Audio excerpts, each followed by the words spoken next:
The long season will shortly come to a close as we are down to the final two teams in Division II women's soccer. The Broncos of Cal Poly Pomona facing off against the Mavericks of Minnesota State. Both teams a chance to take home their first ever national title in women's soccer. Hello and welcome. Glad to have you with us here on NCAA.com. Take a look how both of these teams got here. Minnesota State by the highest scoring offense in Division II women's soccer, 2-1, their victory over the Cougars of Columbus State in the semifinals. And Cal Poly Pomona, a very impressive performance, 4-0, able to blank the Ravens of Franklin Pierce in their semifinal.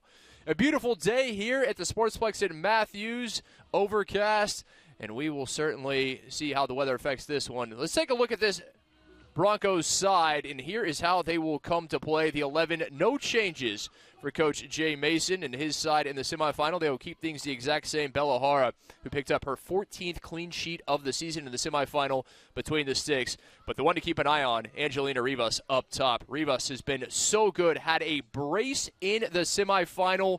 Not just 2 goals, she had 2 goals on shots. That's right, a PK. And then after that, a really beautiful upper 90. We're going to have a look here. It's beating on the side. She gets taken down. She gets a perfect look at the goal. She's not going to waste it. Puts it away in that bottom corner, slotted away. But it's this next one. Not only a Meg and a beat on the 1v1, it's the beautiful banger of a shot right above the keeper's mitt. Puts it away. She made it 2-0 in the 54th. They would ultimately find insurance in the second half. On the other side, for the side from 10,000 Lakes, they have been led by the goalkeeper, Clara Longville. She will remain between the sticks. She has been stellar this season. 90 saves. That is 5th most in Mavericks single-season history. She is one of the best in the country. And, well, she was stellar in the semifinal, as you will see earlier this week. Standout performance, and it's not just her IQ, but it's big moments like this. Guesses the right direction, great footwork, getting there just to deny that PK. And then look at this save that really makes her work. I mean, just some next-level athleticism, great stuff there from her. And able to save that one, too. Longville, the senior from Eagan, Minnesota. She is one of the best in the country. A .27 goals against average, 94% save percentage. She has 12 shutouts, and she will certainly lead this back line that you can argue is the best defense in Division II women's soccer. Again, very glad to have you on NCAA.com alongside Katie Goodman. I'm Kit McConico. Katie, this has the classic offense versus defense matchup as both these teams looking for their first national title ever. Minnesota State in the championship for the first time ever. This is only the second time for Cal Poly Pomona. They were back here way back in 1999. But they are hoping this second trip 25 years later will be the ticket, hoping to bring that title back to California. Minnesota State had really a fully complete game in that first matchup. I think probably the best that we've seen in the tournament so far, but Cal Poly Pomona, their ability to put it away, it's going to be a challenge. We are underway from the Sportsplex at Matthews here in Matthews, North Carolina. A Division II Women's Soccer National Championship on the line between the Broncos and the Mavericks. Our referees for today's contest, Marie Dorr in the center. Mary Stewart and Celeste Roberts are the assistant referees. Amber O'Connor is our 4th official. So overcast, a bit cooler than the weather earlier this week in the semifinals. Don't see it affecting either one of these sides as CPP there in the white going from left to right. And then the Mavericks of Minnesota State University Mankato in the gold going from right to left. 2 experienced head coaches. Yeah, but Jay Mason, 8th year in charge of the Broncos, 9th year overall with that program, taking them to their first ever conference title a year ago. And on the other side, Brian Ball, 12th year in charge, 2-time Central Region Coach of the Year for the Iowa native. You and I had the opportunity to speak with both of them earlier. They were both incredibly calm considering what's at stake, Coach Ball and his counterpart, Coach Mason. And they said, look, we get another game together, we get another opportunity. But really, we're not putting any extra pressure on our sides, and that's probably a wise decision. I think Coach John Mason said it best there from CPP. He said, hey, we're already winning by being in this game right now. But, of course, when you've got these kinds of personalities that get you to this point, everyone on this field wants to win. Big free kick, first opportunity via the dead ball coming for Liberty Ortiz, the junior out of Chino Hills, the Ayala High School product. We'll see if the Broncos contest Longville, 3rd-team All-American out of St. Croix Lutheran Academy there in Eagan, Minnesota. She has been one of the best in the country. Oh, early set piece here. Broncos. Sent in, no trouble. Longville easily able to squeeze it between the gloves. Great collection there from Longville. Really not contested much either. Just a little bit too much pace on that ball. We've seen Cal Poly Pomona line up in really different ways on those corner set pieces and free kick opportunities. So you just never know what you're going to get from them. Really tricky stuff there off the ball movement. And Longville, 17 wins this season. That is fourth best in Mavericks program history. Just her 22 career victories. And you look at that, a goalie of her caliber, but she didn't get the starting job until this year. And, I mean, that tells you a lot about the caliber, the quality and depth of goalkeeping there for the Mavericks. Really crazy. I mean, she had another All-American standing right in front of her, so kudos to that staff for being able to recruit that level and caliber of talent. But, yeah, I mean, when you look at Longville, you just, you think, man, this girl can be playing at really any level that she wants to. Leading arguably the best defense in Division II women's soccer. Mentioned her 94% save percentage. She has not lost a game this year. Another free kick will be coming for the Broncos. Thus far, opportunities via the dead ball. We'll see what they can draw up here. The first one overcooked a bit. Another chance coming for Ortiz.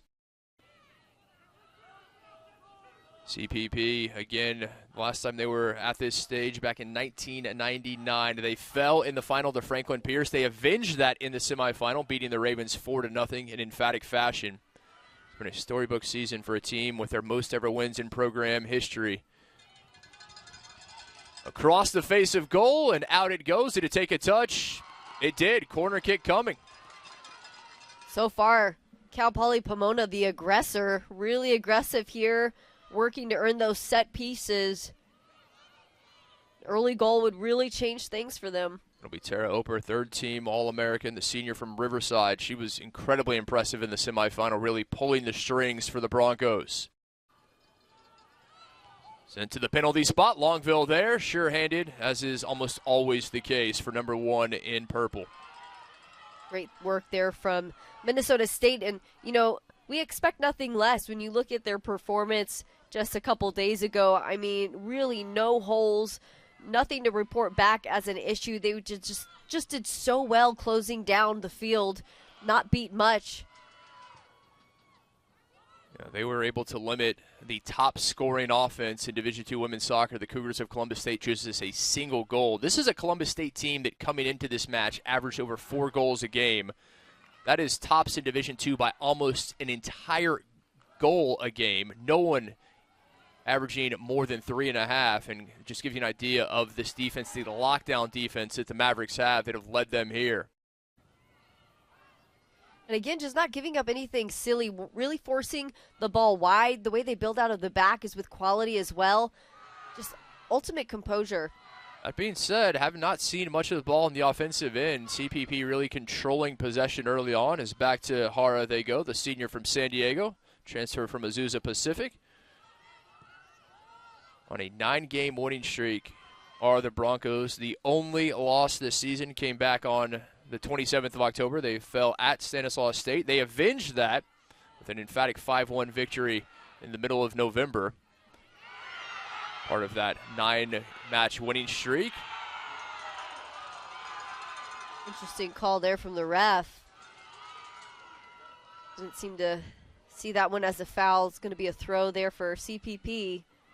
And it will be interesting, as you alluded to it, how the official calls this match. Traditionally, Minnesota State, they're a physical team. They really like to put that on their opponents, and I think they were more physical than Columbus State was anticipating in the semifinal. The Cougars had trouble responding to that physicality, and if they're allowed to play that way, it really poses problems for their opponents. For sure, and no doubt about it, they've got the stature, they've got the physical presence to absolutely cause problems for another team. And I think, it's that early set piece, a couple of early corner kicks that have just barely slightly shifted into the favor here of Cal Poly Pomona. Mavericks still looking to get a rhythm going. That's the kind of stuff that if you don't start connecting passes really soon, that it ends up being 10, 15, 20 minutes into the first half and you still haven't created much. Both these teams have beaten some of the top sides, as Minnesota State by then #1 Central Missouri. They beat Grand Valley State, the winningest Division II women's soccer team in history. Also, obviously, that victory over the offensive juggernaut Columbus State in the semifinal. And on the other side, you have Cal Poly, a victory over last year's champion, Point Loma. Then the #1 ranked team, Colorado School of Mines, as well. So they've certainly earned their spot here, both looking for their first ever national title. And Minnesota State is able to bring it back to Mankato. What a year it'll be for the Mavericks, as this will not be the first title they will take in this calendar year, as both their men's and women's basketball teams national champions last year as well. Coach had mentioned that was such an inspiration for them to be able to see the basketball team do it. Made them say, hey, why not us? Why couldn't we do the same here in our program? And sometimes that's all it takes, is just seeing someone else close to home doing it. Well, Heller will come up, the senior from Urbandale, Iowa. A lot of native Minnesotans, and Iowa well represented on this Mavericks roster. Such great talent in close proximity is very much the case for CPP. California heavy, and you certainly understand that. Oper now. Not a lot of offense early on. CPP a bit more possession, but neither goalkeeper troubled to make much of a save thus far. Kovacs looking for Van Weingarten. Trying to thread the needle, edge of the box. Bit of space for Clary. And Clary has won the corner, much to the chagrin of the Broncos. Bella Anderson looking back, but it will indeed be a corner kick coming for the Mavericks. Clary found the opener in the semifinal just 11 minutes in, did the junior from Rochester, Minnesota. Incredible hustle there from her. She knows she's getting in a tight spot. She's trying to cut it back. The touch does last touch CPP. Could be a momentum shift here. First set piece corner into the box. Hara unable to get a touch, and it's going to go in. Mavericks on the board. 9 minutes in. Minnesota State striking first, and the Maverick fans electric the atmosphere here in North Carolina as they have found the opener 1-0 in the national championship match. All it takes is one set piece to make the difference. They don't waste time here. Fantastic work just getting on the end of it are the Mavericks. That was Courtney Kovacs, the junior from Ankeny, Iowa, the defender, able to send that one through. Kovacs, not known for her goal scoring. That's just her second goal of the season. Could not have come at a better time. Huge game changer here for Minnesota State, who've just been trying to get the rhythm. I think very much changed for them here. And here they come, pressing forward, looking for more. Kira Laney laid off, and Weingarten. Maddox, South Dakota native, dispossessed. But you can see the momentum that the Mavericks now have with the opener. And it is everyone in gold and purple heading forward, trying to find insurance as quickly as possible. Very similar to what we saw in the semifinal, Katie. This is a Mavericks team, as good as their defense is, when they find the opening goal, they are able to lock down. We saw it against Columbus State, and now the pressure really on the shoulders of the Broncos. Of all the games we've seen this weekend, this Mavericks team moves the best as a unit. I mean, they're able to contract, expand in exactly the perfect rate that they're supposed to. They're smart on and off the ball. And nobody wastes time getting into the attacking third. It's very rare you're going to see only one yellow jersey. It's typically 2 or 3. There's a late run coming, and then defense is quick to close the gap too. So, I mean, that's a hard team to beat. Columbus State did, for a time, draw that match 1-1 before Maren Johnson, the freshman, with the goal, her 4th of the season, her 3rd game winner. Certainly has a knack for that, but Minnesota State, you would imagine, they will certainly do everything they can to extend this lead. Try to find insurance as Rivas there. A rare touch. Have not seen much from the star in the semifinal, Angelina Rivas, the junior from Huntington Beach. Not a lot of service thus far. And that's a credit to that Mavericks defense, as you mentioned. They are so good, moving in unison. They are all on the same page. Not only that, they have 7 players from Sporting Iowa ECNL team. So that makes a lot of sense now why they're moving so well and so connected. They're all coming from this powerhouse of a club. You also have a Defeaters ECNL player as well, and Ava Blackney from Denton. If we know anything about Dallas soccer, they're phenomenal. So, obviously the recruiting is really strong there for Minnesota State. Longville taking her time before putting this one back in. Longville in no hurry, nor do you imagine she would be. Rivas looking up, trying to find Cruz, the first-team All-American, Vanessa Cruz, had the third goal in that 4-0 semifinal victory. As they had 2 in quick succession in the 80th and 83rd minute from Cruz and Oper. Bit of insurance in that 4-0 victory over Franklin Pierce. But a player here with the ball, Giselle Samayoa. Samayoa was very influential in the semifinal. Hasn't had much until now across the face of goal, and no one there, as they will just simply watch that out for a goal kick. But Samayoa, the kind of player you want with the ball at her boots, the junior from Long Beach. She can make things happen.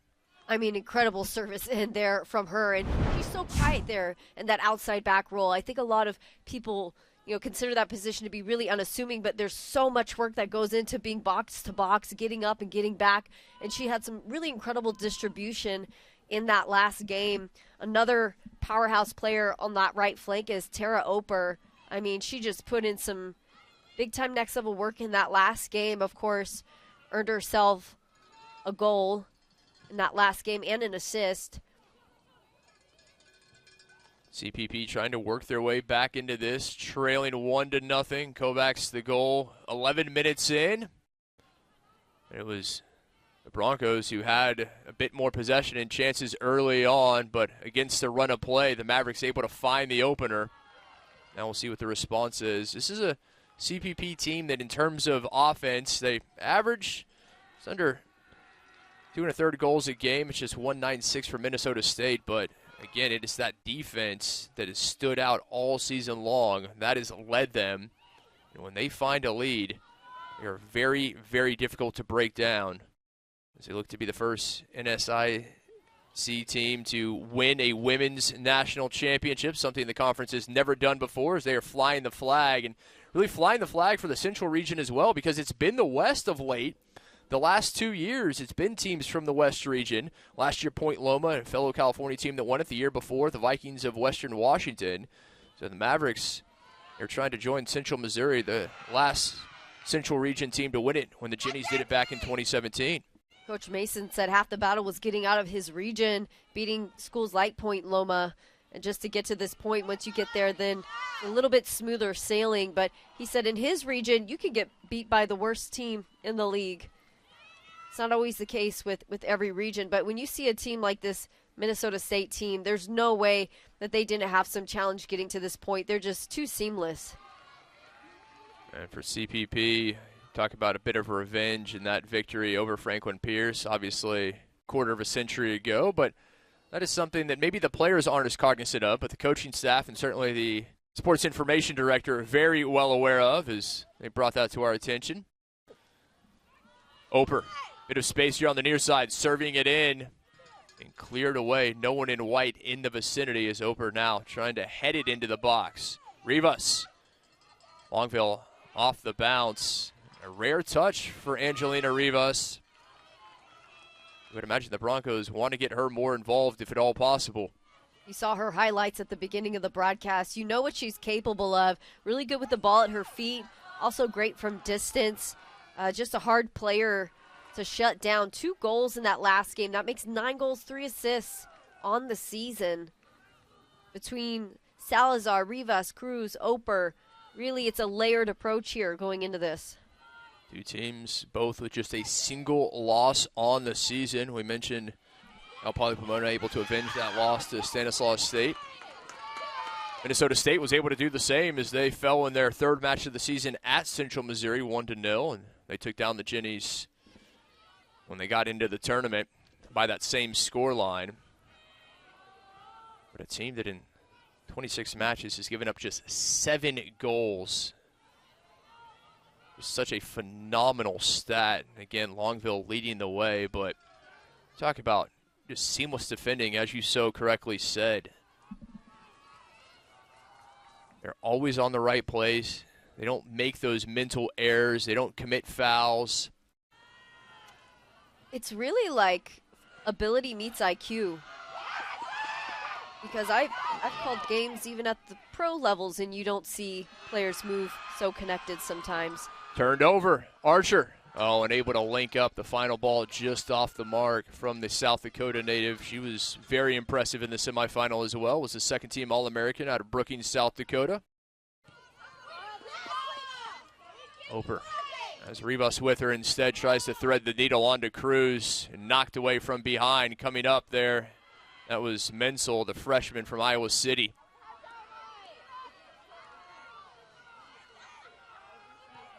Right now, Broncos side having a lot of trouble figuring out the code that is that defense for the Mavericks, just trying to figure out a way to break through as Oper tried to play herself into space and just too much on it. Just over a quarter of an hour in, 1-0 Mavericks on top. The goal, courtesy of Courtney Kovacs, the junior from Ankeny, Iowa. Centennial High School product. It came out to her off a corner kick, and she buried it, no trouble. Very nicely placed on the shot. Broncos yet to respond. Mavericks yet to find insurance. I had the pleasure of calling the men's championship game yesterday, and I mean, there were times where some of the services were struggling, but I mean, we've seen nothing but clean services in from the women's tournament here. And turned over, nice job there from Burnett. Senior able to come back with it. Looking for a teammate, Rivas there, and puts a header on frame, and that'll bring a cheer from the Broncos bench. They were all on their feet. They know what Rivas can do. Minnesota in a bit of a scramble there. And that's another thing in that last game we saw from Minnesota State. They don't love the corner kick and free kick situations. They struggled a bit there. So I think CPP just understood the assignment early on to try to force the tension there in those moments. They just got to work to get some of those opportunities back. And Katie, that's a great point. And if there is an Achilles heel, so to speak, of this defense, you think it would be the dead ball. They're much better organized defending through the run of play, maybe conversely as that may seem. But there were some issues at times in that semifinal when it came to particularly corner kick defense. And here comes Salazar on to Oper. Into Rivas, out wide is Samayoa trying to make her way through a heavy touch. It'll simply be a goal kick. Good work on the Mavericks to close it down, but I love that quick little chip there from Rivas. You see why she's such a hard player to lock down. I mean, it was a very quick one-touch opportunity. Have a look back at this last effort there from Rivas. Just couldn't get the power behind it. Rivas not the tallest player, just 5'5", had a defender on her as well. Did well to put that header on frame as this will go out. Throw will keep it with Salazar and the Broncos. There's certainly a height advantage as well for Minnesota State, particularly on the defensive end. Oper ready into one of those long throws Broncos fans so accustomed to seeing from number 6. Transfer from the University of Idaho. To the edge of the box, deflected. Took a tricky hop, but Longville able to claim it.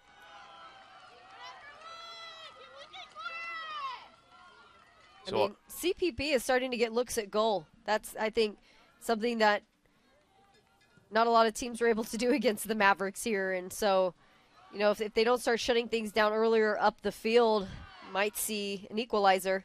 It's a very good point, and that match on Friday in the semifinal, their victory for Minnesota State is just the 6th time this entire season that they have been outshot in a match. And they were outshot, ultimately came away victorious in the victory over at Columbus State, but that is not a position they want to be in. And right now, even with the lead, it's CPP with the majority of the opportunities.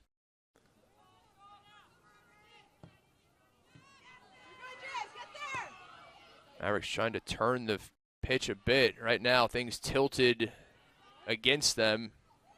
Trying to get something going forward as they nearly turn it right back over, and they will. Yeah, good hustle, no doubt, but I think this is the first time we're seeing the proper pressure against Minnesota State. That's really giving them the struggle to build out of the back like they did so well in that last game. And it looks like we've got a team who's done their homework. That's a great point. They had a lot of time on the ball in that final third. They like to build from the back. They're not a team that's going to send it over the top too often. It's down on the pitch. Lindsey Sung, the senior star defender, mentioned the physicality of the Mavericks, and they like to be the more physical of the teams. They certainly were in the semifinal against Columbus State, but that is a very fine line. Soccer, a physical game, and it certainly is the case as Jay Mason and his side looking on. Dan Richards, Emily Dominovich, and Andy Gutierrez rounding out the staff there in Pomona. And certainly cause for concern is their star senior defender. Down on the pitch is Sung out of Ladera Ranch, California. Never good when you've got a player down for extended period of time, especially your outside back in such a big moment. Last thing you want is to lose that presence there on the back line.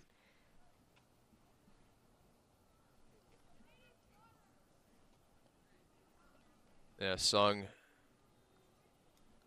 16 matches played this season, but she's been a stalwart of late as both teams will take the opportunity to come over to their respective benches and get a rare timeout, if you will, here with just over 23 minutes remaining in the first half. So essentially halfway through the opening 45 minutes, a national championship on the line, and Mavericks leading 1-0, courtesy of an 11th minute goal from Courtney Kovacs. You know, these are the timeouts that can change games too, because it's not often you get a quarter to take a timeout and get everyone on the same page. CPP doing such a great job, but Coach Mason over there definitely giving some pointers. Yeah, I mentioned that 1999 team for Cal Poly Pomona that was here. We'll tell you more about them and the connection they have. But first, let's take another look at the contact that sent Sung to the turf. And coming from behind, winning that was Archer, the star midfielder. Clearly got the ball, but now you can see that looks like the right ankle of Sung just kind of came underneath her. Holding the other ankle, so what I think happened was she probably tweaked it there on the cut and just got her weight put down on it. That's obviously a very medically sound thing I just said, but, you know, we cannot speculate, but that's unfortunate to see her having to be ushered off. Yeah, certainly hope Sung is okay, and as you said, we will not speculate as to how Lindsey Sung will fare, but certainly we will keep an eye on it. And I mentioned that Broncos team that came to the semifinals back in 1999, and there's been a lot of support from that team. They said they're so proud of this 2024 team that they are continuing to kind of carry the torch that they started back a quarter of a century ago. And there's been a lot of talk from those players on that 1999 team supporting this side and really telling them just enjoy this time. And that's what Coach Mason said. He said he wants to make sure that they focus all their energy on the task at hand while at the same time enjoying this, because it really is a once-in-a-lifetime opportunity. Absolutely. Already winning just by playing in this game right now. And you got to feel for Lindsey Sung, a senior. This is her big game. Hopefully maybe they have that special spray on the sideline. Maybe wrapping an ankle will fix some stuff. But in the meantime, Georgia Rink is there in her place. She had an assist on Tara Oper's goal in the last game. So definitely a fitting fill-in here. Yeah, Rink comes on to take the spot of Sung. Rink, the 5'10" sophomore out of Brisbane, Australia. We will certainly keep an eye on Sung on the sideline as she continues to be attended to. But right now, both these sides trying to get back to it after the break they both enjoyed. And you said it, Katie, that can be a big turning point for both these teams, particularly for a team trailing. That gave CPP a chance to come over, speak with Coach Mason and his staff, kind of get on the page. We'll see what the results of that are. Salazar's shot deflected. Rink trying to send it in. Has a teammate there. Longville unable to get to it, and we're tied. Broncos tied it up 1 apiece. It slipped through. We will see if it took a touch or if they are just going to credit the goal to Georgia Rink. We'll have a look at it. It's Georgia Rink all day long. I mean, she had an assist in the last game. Again, super sub, comes in, makes it happen. And we're all watching this ball thinking, surely someone's going to get to that. It just barely bobbles over the line, but it doesn't matter. It's in that hard-to-reach spot. She's obviously trying to play it in off a diagonal, and it's almost like all that traffic acted like a dummy. Claire Longville unable to get on the end of it. That's all you need. A goal's a goal. That is just the 7th goal that Claire Longville has conceded this season, just the 8th that the Mavericks have given up all year. And Georgia Rink, who had been on the pitch for less than 60 seconds, coming on for the injured Lindsay Sung, makes an immediate impact, does the substitute from the land of Oz, and the Aussie has tied us 1 apiece, 22 minutes remaining in the first half, and we have a match, ladies and gentlemen. The reaction from the Broncos bench says it all. Ecstatic are the green and gold. And now the corner kick coming for Oper. The momentum of this match has completely turned. How did Longville and her defense respond after conceding such a rare goal? Look at one touch and couldn't put it on, but a valiant effort there. That time it was Ortiz who gave it a go. Another really close call for CPP. And again, something to clean up for next season is working on those corner kick opportunities, because teams have had a lot of success against Minnesota in those situations. Yeah. And it's going to be a foul against Winiger, sending Rivas to the deck, and a free kick coming for the Broncos in a dangerous area. We wondered and we speculated on the physical nature of the Mavericks and how this match would be officiated. So far, it's being called very tightly. I would imagine that's in the Broncos' favor. Two-hand push will do it. And you know, it's not necessarily intentional. She's trying to cut and go to the right. And then you've got Rivas in the mix. And now you have the All-American Vanessa Cruz, the junior from Oceanside, transfer from St. Catherine with a golden opportunity. You would imagine this maybe at the edge of her range. So does she elect to try to put it on frame herself or lay it off to a teammate? Cruz will send it over the top. Sometimes those nerves get the best of you. Most likely trying to put that one on frame, take it herself. Not a bad idea there.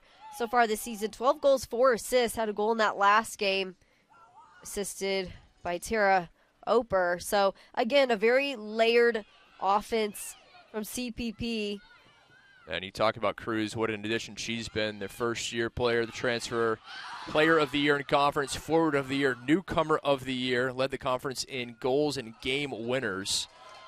When you can bring a player like that in, it is a game changer in every sense of the word.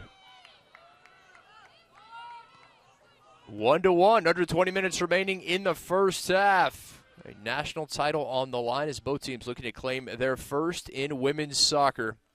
Minnesota State struck first in the 11th minute. And then in the 23rd, Georgia Rink with the equalizer. So similar to what we saw in the semifinal for Minnesota State. They were tied at 1 apiece with Columbus State until the 80th minute.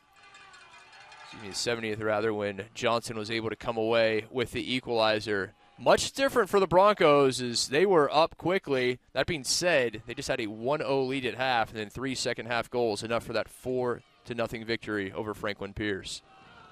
They're going to struggle to climb back here if they're not able to start dictating play and really building out of the back in the way that they want.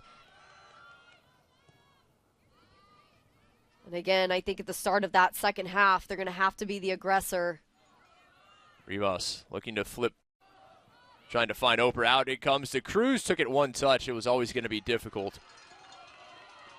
I appreciate her taking the one touch. You know, Cruz, actually interesting story about her, would never have been at this program if her previous school, University of St. Catherine, hadn't closed.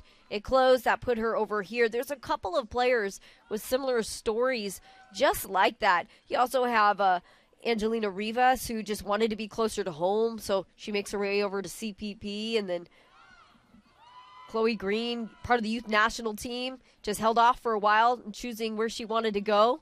Finally decided, hey, I'm going with CPP. So they've got some quality caliber talent there. They have a lot of transfers. The one commonality, all of the transfers that started their career at another institution. They are all native Californians, and many of them elected to come home to play for the Broncos. As changes being made, and the Mavericks trying to bring on some fresh legs. Is coming on will be Maylee Mathis. Mathis, the junior from Brooklyn Park, Minnesota, making her first appearance here in the championship. We did not see her in the semifinal.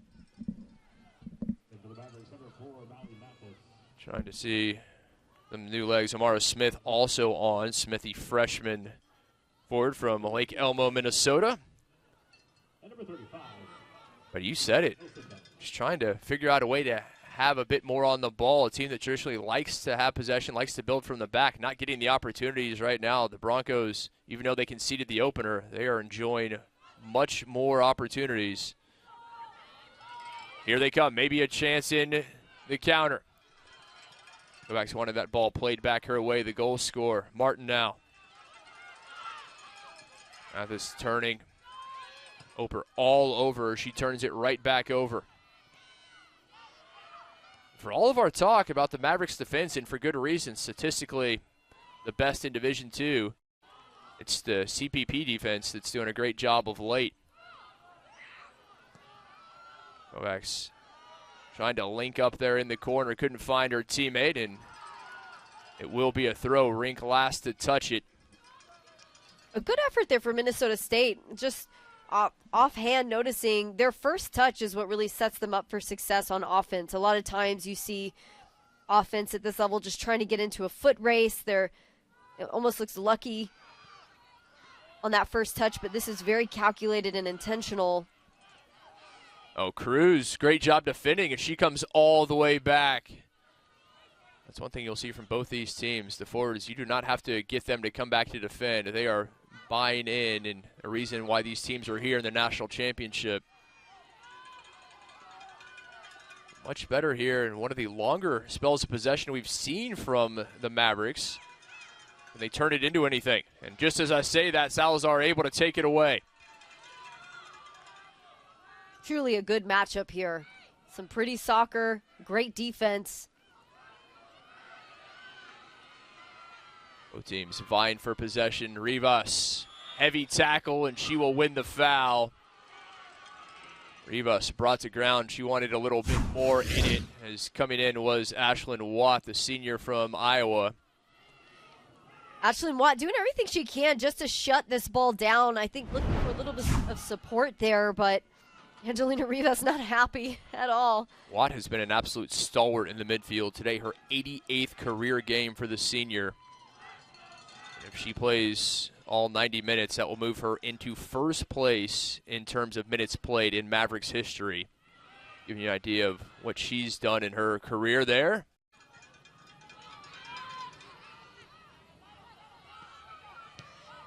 Broncos doing a very good job relieving pressure in that situation.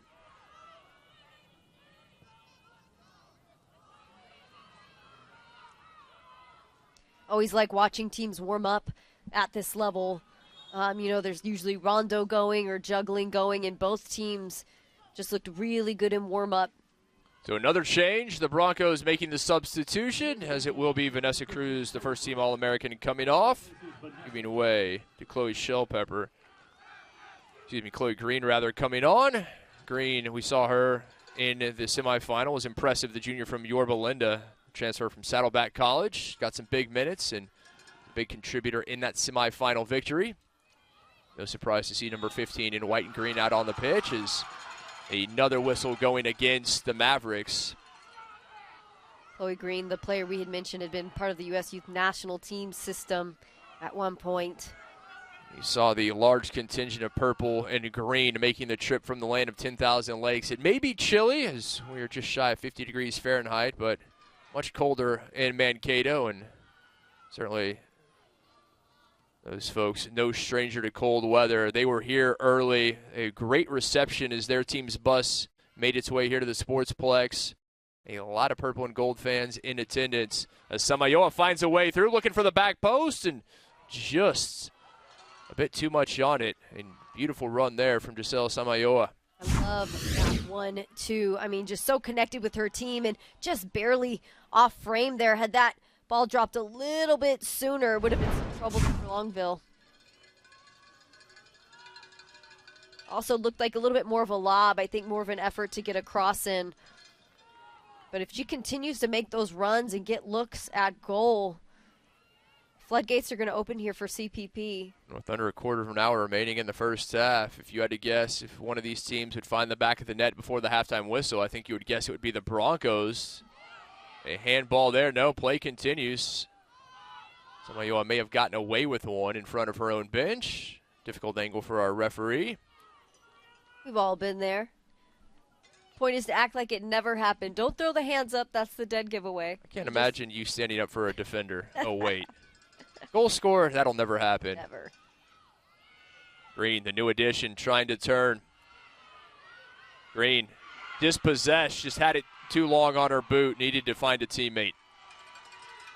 Really good win there for Minnesota, but again, just struggling to build out. Rivas from rink, lost it. And you can see the Mavericks defenders, they are very careful to have their hands up immediately, making sure they are not making contact. They do not want to draw fouls, something that we've drawn a bit too many of here in the first half already. Over the top, Oper. Good idea. That could be part of the change that we're seeing here, is maybe they were able to get away with some of that aggression in that first game, not so much here. But, you know, one thing's for sure is they're going to have to settle the nerves here. They're good at building out of pressure. They just need to, you know, when they finally gain possession, is take that breath, take a beat. I know everyone's quick to play 1-2 touch, and of course you want to do that out of the back when you're under pressure, but there's been some moments where they had time to take a beat. Here's one of those times. A free kick coming as Ashlyn Watt, the star senior midfielder, catching a ride, wins the free kick. Will be the first team All-American, Lucy Winiger, graduate student from Ames, Iowa, to take it. Mentioned so many Iowans making that short trip north to play for the Mavericks. Not too far of a commute, and they've certainly done a good job recruiting there. Very patient on the ball are the Broncos, and more than one occasion we've seen them pull it back. They're not going to force anything. Jay Mason, a impressive player, the goalkeeper for the University of the Incarnate Word in his playing days down in San Antonio, a longtime assistant for St. Edward's University. Nick Cal there in Austin, Texas, before taking over for the Broncos in the Golden State. A trio of changes now coming for the Broncos. They look to get some fresh legs on as number 13, Alexis Macias, coming on. Number 19, Kiara Arcangelo, and number 22, Lavinia Vaipulu, all making their first appearances of the match. Number 19, we did not see Macias in the semifinal. Darkangelo and Vaipulu both got big minutes as substitutes in that semifinal victory over Franklin Pierce. First time we've seen the senior transfer from Rio Hondo College, Alexis Macias, this week. Looking at this matchup here, you know, versus CPP when they played Franklin Pierce, I think the level has just elevated in the game across the board, and so it feels like a very different CPP team. Yes, they put up 4 goals, no doubt. That's amazing, but I just feel like from the get-go they've been really good here.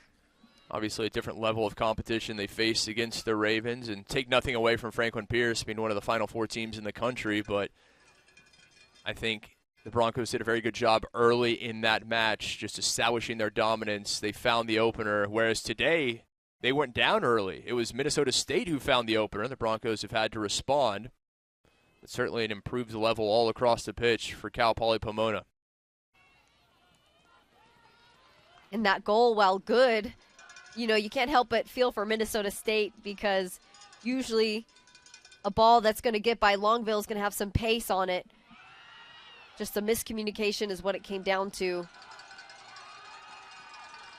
don't see Longville being beat on shots from outside the box all too often, particularly ones that, as you said, don't have a lot of smoke on them. And that one didn't. It was just well placed from Rink. There's a corner kick coming for the Broncos.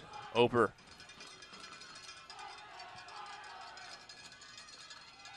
Looking for a teammate. His Mavericks wisely just sending this one up. Maybe a chance to spring a counter here. They couldn't keep it in. It eclipsed the touchline on the near side. That time it was Smith, the freshman, the substitute.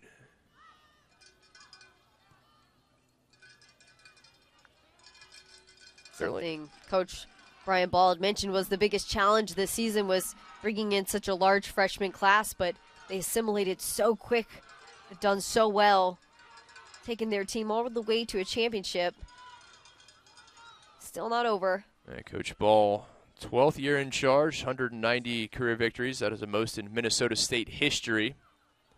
254 career wins in his coaching time. Previously there at Upper Iowa, both the men's and women's coach, before making his way to Mankato.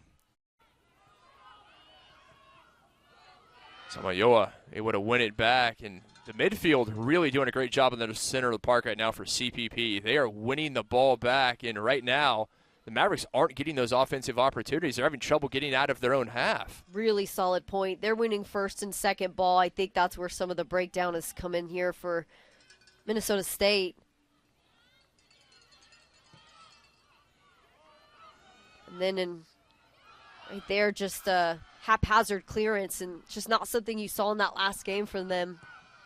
And obviously a disconnect between the forwards for the Mavericks and the midfield. The midfield having to drop back so far, and the forwards right now on an island, as the Mavericks will make yet another substitution as Megan Sullivan, the freshman from Plymouth, Minnesota, comes on.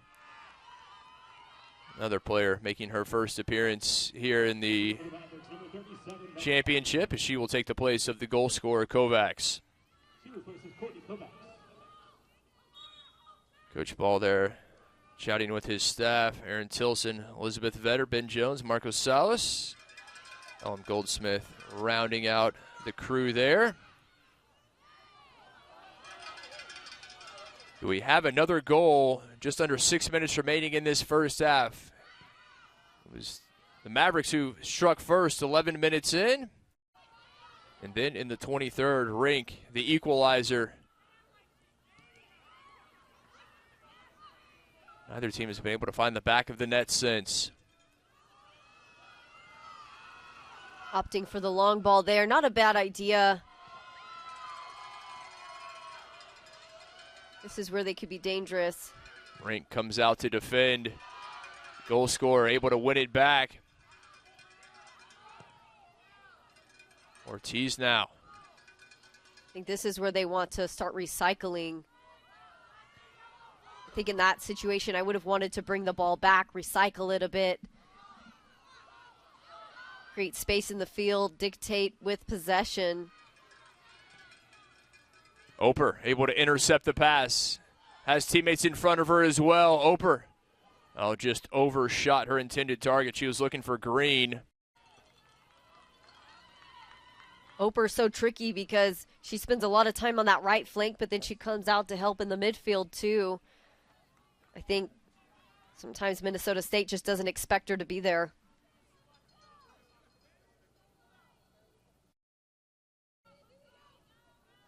Both teams just over 4 minutes away from the halftime break, where they will have a chance to talk things over, make the necessary adjustments. I don't know that CPP will have a lot of changes to make. I think Coach Mason pretty pleased with the way his side has performed here in the first half. Obviously, he would like another goal. But aside from that, I think as the change is coming, Abigail Reeve comes on, the graduate student from Omaha, Nebraska, taking the place of Maren Johnson. Seen a lot of changes, particularly from the Mavericks, just trying to find the right 11 on the pitch. I'd say maybe not all on the same page, but that's more because of the Broncos' defense than anything else.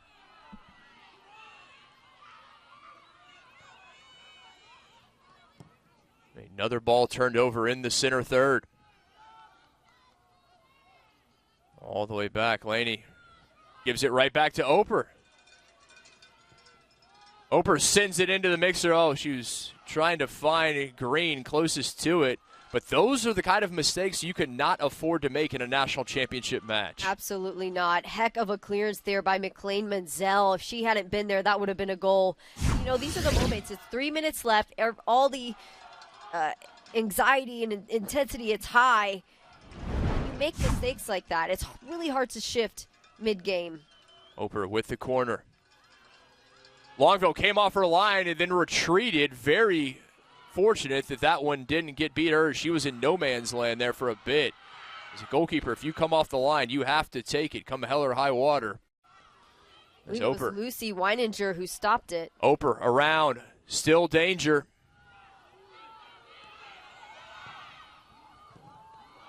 Shot that time.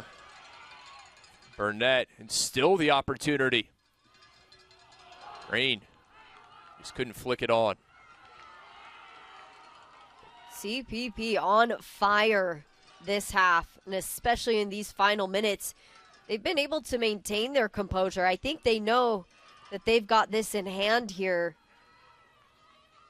And a couple of times, if it weren't for key players and key places there on the back line, Minnesota State would be in trouble. This is a very different Mavericks team than we saw in the semifinal earlier this week back on Friday. And even though it was just a 2-1 victory over Columbus State, it was a much more assured side, if you will. They were just, you could tell, more confident. They had more possession, but right now they are in a position they're unaccustomed to, and that is being the team who's forced to play from behind, not on the score sheet, but on the pitch. As right now, it is the Broncos having their way and dictating the match.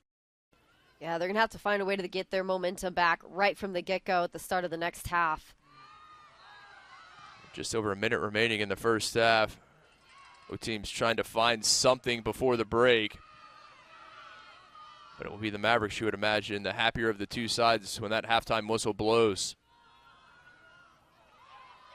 1 minute. Rink will shepherd it out for the goal kick. Hara, a rare touch. We have not seen much from Bella Hara, the senior goalkeeper from San Diego, coming off her 14th shutout of the season. Hara, busy early, and busy may be an overstatement, but of late, she hasn't even been in the picture. Right. I think it was one shot on goal that went in there for the Mavericks. Since then, have not really had a good look at it. Wisely back to Longville. And she turns it over right to Darkangelo. Waipulu back to her.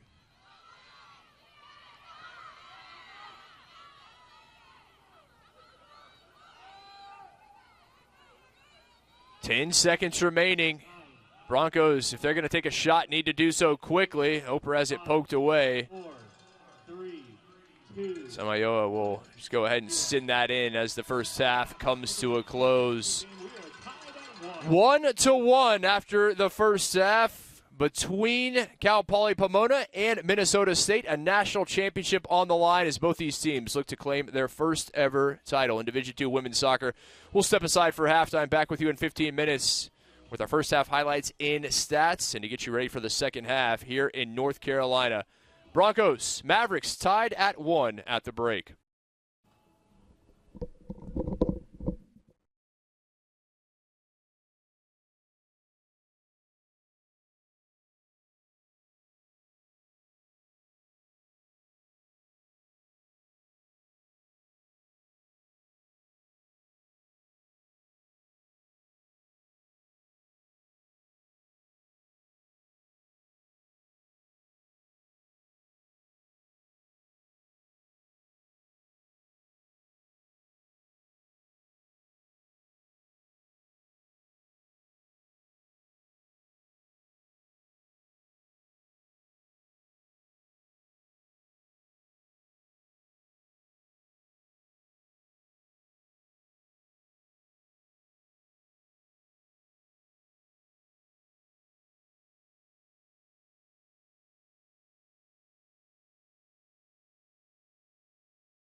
Halftime here at the Sportsplex at Matthews, beautiful Matthews, North Carolina. Gray and overcast, but the action red hot on the pitch. As we take a look at our first half highlights, both teams looking for their first ever national championship, the Broncos and the Mavericks. It was the Mavericks striking first. Courtney Kovacs in the 9th minute, able to put her team ahead 1-0.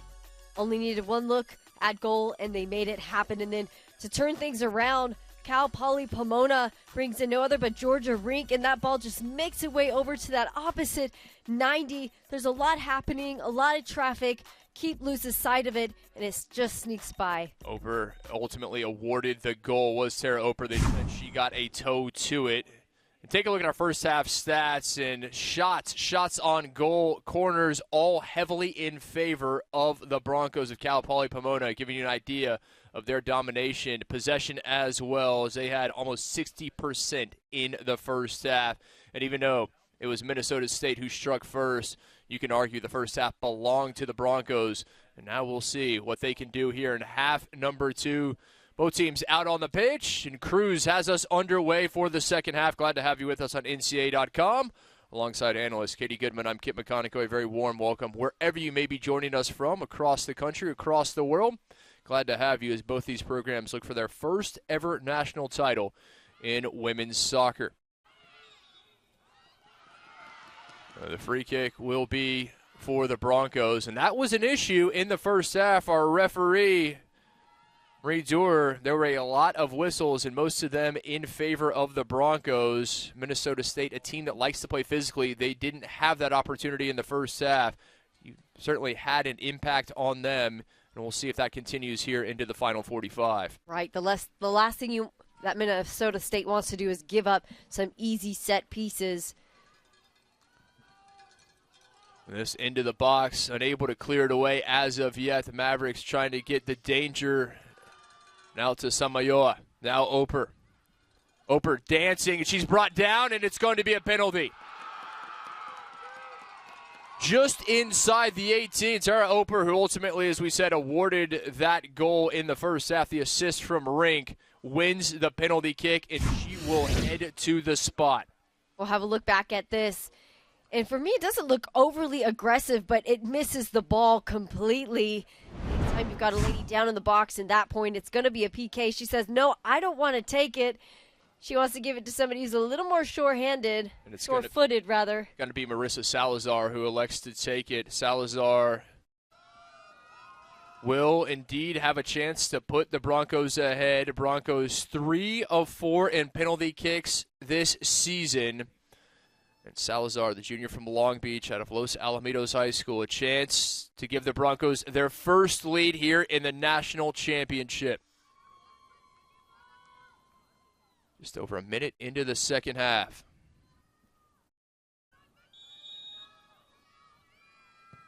Salazar, and it's Broncos 2-1. Low and hard to the near post. CPP on top for the first time today. Second PK that Claire Longville has had to face this season, was able to deny the first in that first matchup. Just wasn't able to do it again this time. Look back at the pace. She guesses the right direction, but she's not going to get to that. Not at that pace, not at that angle. I mean, really, any keep is going to have any trouble. Any keep at any level is going to have trouble getting to the end of that one. Longville came into the match having conceded just 6 goals against the entire season. She has already given up 2, and almost the entirety of the second half still remaining. Poly Pomona have come out on fire, has head coach Jay Mason's side. They had a game plan, and thus far they are executing it to perfection. It's always interesting to see how these championship games play out, because you watch these teams, the way they develop throughout the season, the way that they play in the first matchup, and then sometimes there's just no telling how these big-time games are going to go. Again, the first ever trip here to the semifinals for Minnesota State. This is just the second time the Broncos have made an appearance in the national championship match. The first back in 1999. None of these players even alive back then. So obviously having little bearing on today's contest, but they have done a fantastic job. And I know that 1999 Broncos side that has supported them all season long, cheering as Salazar takes an optimistic attempt, that one never bending on frame. Tell you what, if they win this game, they're going to be partying like it's 1999, no doubt. Not just them, but that 1999 team, and they can show them a little bit about partying for the millennium, as they certainly know what that's about. But in all seriousness, that team has supported them all season long and is so proud that they've continued to carry the torch that they lit back that season and what they were able to do. It's been a great bond between these two sides for the Broncos. Oper was able to ultimately tie it up with that goal. Rink with the assist that we mentioned there in the first half, and then winning the penalty here just 2 minutes into the second. There needs to be a response from Minnesota State, and since that first goal that they found early on, really it's been all CPP. They have dominated this match, no doubt. Closed everything down into the attack. They've just been able to find what's needed to be done. They do the basics well. They win the first and second ball. Passes are clean. They're composed.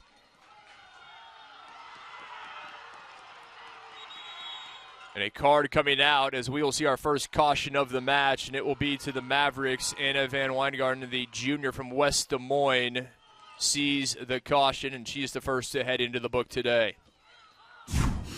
Have a look back at that, and yeah, just a little bit too much body contact and absolutely zero ball involved. Ref starting to settle things down here, going to the pocket for those cards. The Iowa native saw yellow in the semifinal as well in that impressive victory that they had. The Broncos fans may be outnumbered, but right now they are certainly the louder of the two fan groups here. The purple and gold, the green and gold respectively. You can understand why. I've had a lot more to cheer about in this second half. Rivas, the intended target.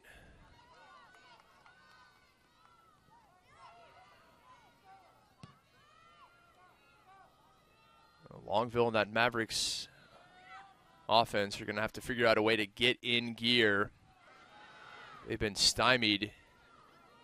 The Broncos seemingly taking a page out of the Mavericks book, and their defense has been so stellar thus far today, and it's going to handball. No, we'll come back for the foul. Thought that one may have jumped up and bit the hand of Archer. Instead, we will go back for the foul just on the other side of midfield.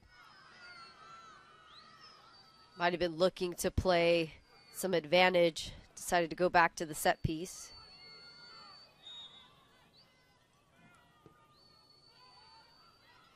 Wingard, the All-American, sending that one into the mixture as Oper clears it away. One of those players that sometimes doesn't get the credit she deserves. We were so impressed with Oper's semifinal performance, and she has continued that here today. Flag stays down.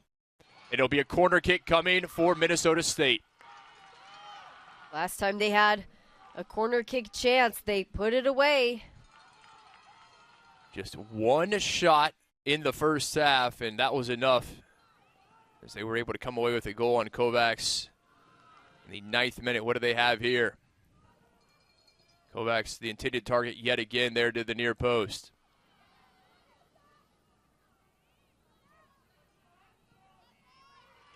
Served into the mixer, headed on off the post. Still, and Hara finally able to claim it, as that was Maddox Archer, the star sophomore, with a great opportunity, but off the woodwork it went. I tell you what, when they're in the vicinity of the goal, it is on frame there for the Mavericks. So obviously a situation that CPP can't allow themselves to get in. It's got to be hard for Bella Hara. Hasn't had to do a ton back there. It's really cold. She's been in California, so, it's got to be tough getting warm in those big moments.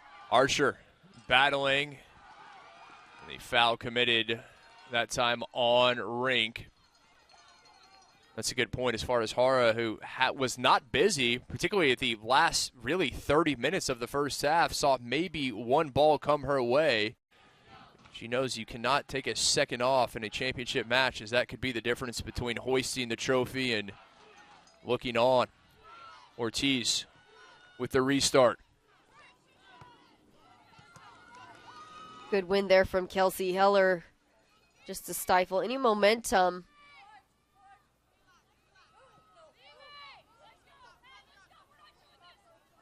Oper has this long throw ability, and she will have a chance here. Just trying to clear it away as Oper will head it back into the box. Archer fouled, and she will win a free kick, and it's going to be a card as well, it appears. We'll see if Smith, no, simply a talking to, and Smith may have gotten away with one. Ahabria Smith, the junior from Murrieta, transfer from Troy. Got out scot-free on that one. Going into a challenge double teamed. Yep, clipped big time at the ankle. Our referee really sending a message early here in this second half that everything is going to have to be above board. A very short leash for both these sides. No one going to get away with a foul here. It is very plain to see. Up to rink.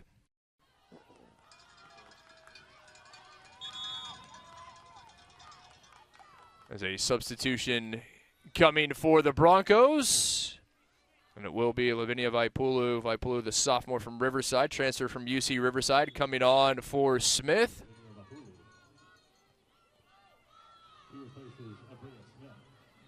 Oh, heavy touch there. No space. Is trying to find anything was Clary. Clary, by and large, has been silent in this match. She had the opener in the semifinal. Puts her at 9 goals on the season, 4 assists. So right up there with Maddox Archer. Just haven't had all the good looks yet. Ara will take all the time she can, as eventually comes up with it.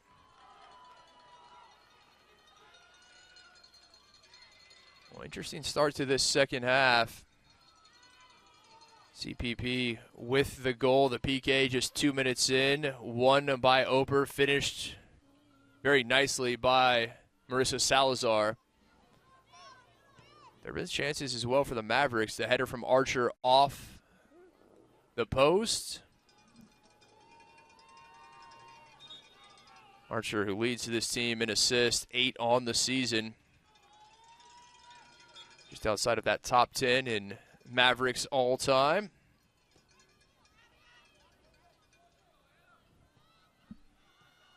And Weingarten able to come up to win it. Now Clary. Heller up the sideline trying to find Archer, and it's going to be another whistle. So the official really keeping a lid on things, and you can see Archer immediately having a word there. She wants the opportunity to have a bit more leeway to play, because right now that referee is very quick to blow the whistle.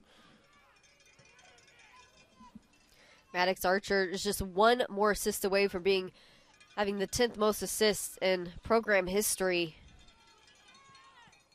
I mean, she's just, the work that she's put into this Mavericks program has been really next level. There's a couple of ladies just on the verge of breaking records. And you consider Archer just a sophomore, already second-team All-American. And this ball out to Clary, edge of the 18. Oh, heavy touch, and that'll give the defender time. No, Clary still with it, still the opportunity. Archer couldn't get to it. Just inches off. A golden opportunity. Give Clary the credit. She was sticking with it. Is Cruz the other way, looking for Oper. Oper now. Longville read it very well. Best look I think that we've seen from the Mavericks in run of play was that development just there.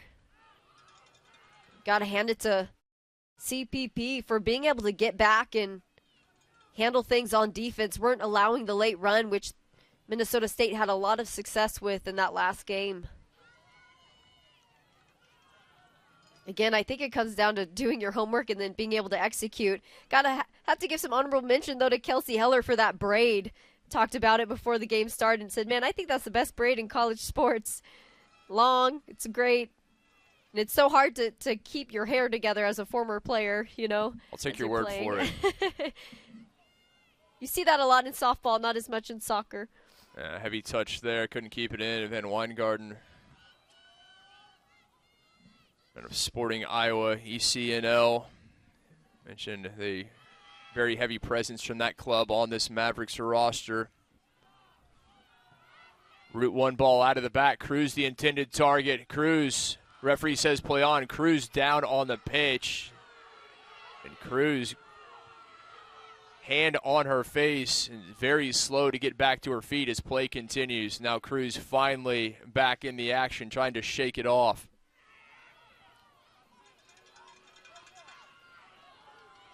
Take another look. Let's have to see what happened here. Both ladies going up. Looks like a bit of a collision. Maybe the ball just hitting her in the face there. It's really cold, so it literally hits different in this environment. And McLean Menzel, the freshman from Iowa City there, applying the pressure. Another one of the Sporting Iowa ECNL products. There's Rink, who's come on. Remember the injury in the first half to Sung. Lindsey Sung, the senior, went down. Rink came on, and just less than 60 seconds later, Rink able to assist on the game-tying goal as Oprah got a toe to it. She's made a huge impact, and there's been no drop-off whatsoever with Sung coming off with the injury. Back heel there. Salazar unable to link up with Rivas.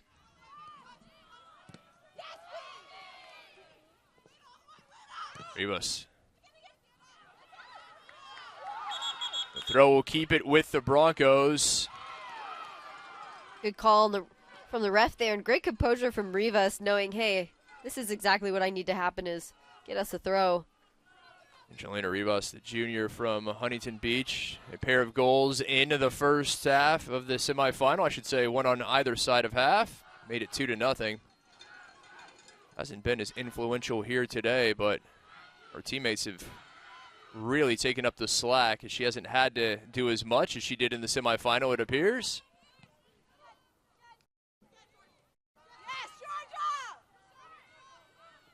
Ortiz surveys. A late whistle as Ortiz ended up on the turf, and there will be a free kick coming. Foul committed there by Clary, who also ended up on the deck. Either way, CPP with the composure, this is what's winning them the game right now. The way they're building out, just not forcing anything. Ortiz to take the free kick right in front of her bench. Broncos trying to stay warm. Flicked on. It'll go against Vaipulu.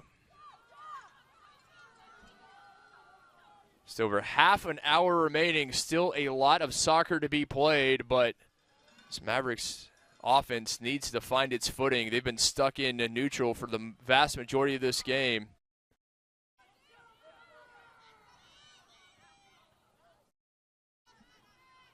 Really is a great way of saying it.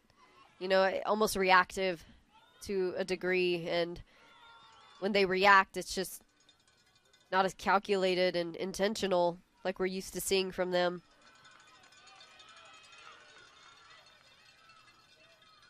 A team that very much likes to be the aggressor, and they like to have the possession and dictate the pace and style. But today it's been the Broncos. They've taken that role. Mavericks have not responded well. As this shot just over the top. What a goal that would have been. Inches over the crossbar. That would have been an absolute banger. I mean, found herself in space. Beautiful touch to set up the shot just shy of the post. Making Bella Hara work there. And man, that ball had dropped just a smidge sooner. Would have been a goal. Avery Korshing, the junior from Grimes, Iowa there. And Korshing, fantastic job. She assisted on that first goal from Kovacs. Made it 1-0.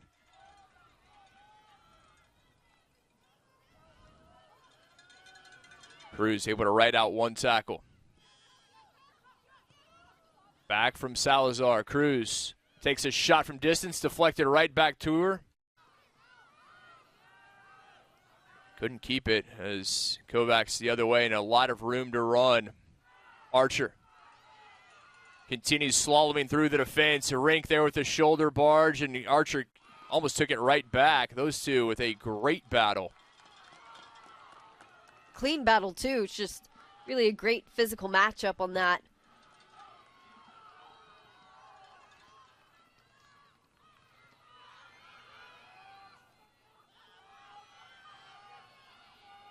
Another shot from long range. No trouble for O'Hara there. Clearly having more success from there versus the 1v1 or trying to find a space in behind the back line. What that tells us is if your outside backs are serving it long, you're just not going to have success there. There was a lot of that happening there for the Mavericks. They need to settle the ball, move it in and out, find a late run. They obviously have the ability and the power to put it away from that mark. Both teams will make substitutions. One for the Broncos. There will be 3 new faces coming on for the Mavericks. As Arcangelo, a first-half substitute, comes on to take the place of Cruz here in the second half for CPP.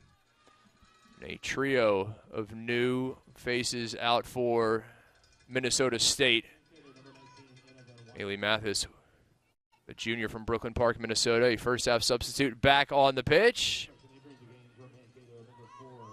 Sometimes that's what you need in these moments where you're just not finding connection.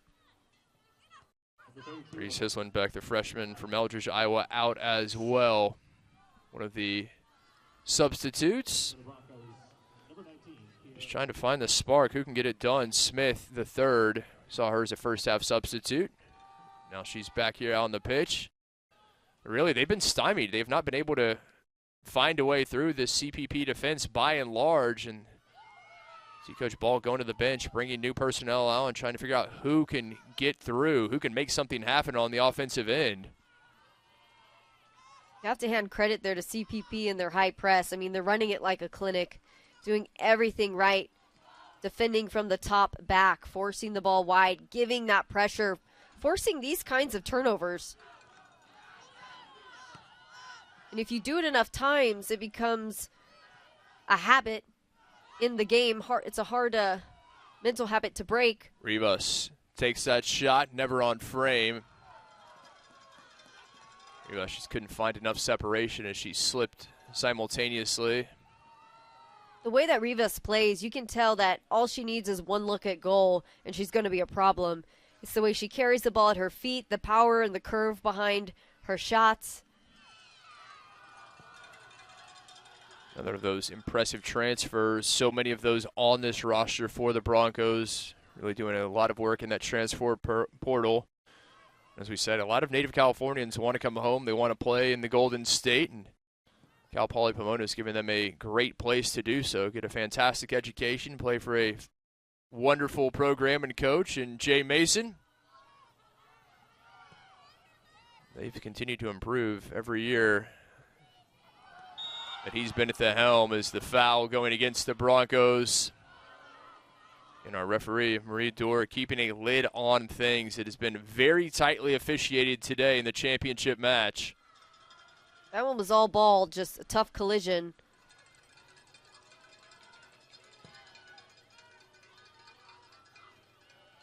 Just into the edge of the 18 is sitting up the other way. Salazar. No Bronco in the vicinity.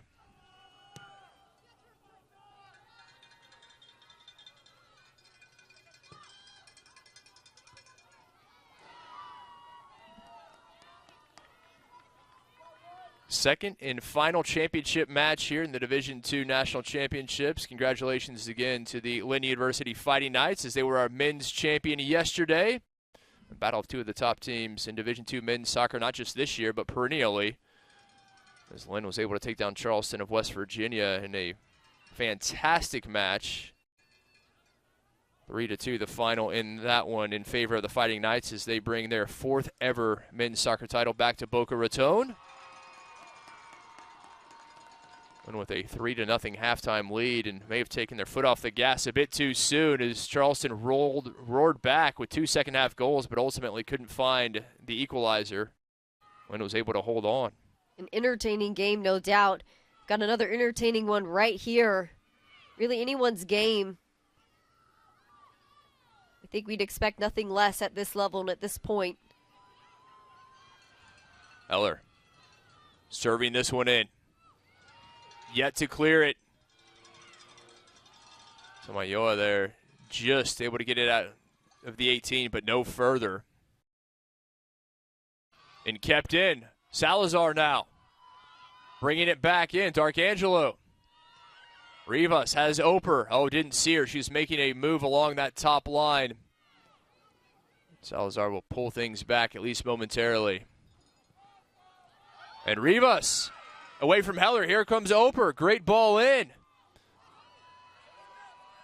Very well defended by the Mavericks as Oper somehow able to get right back on it.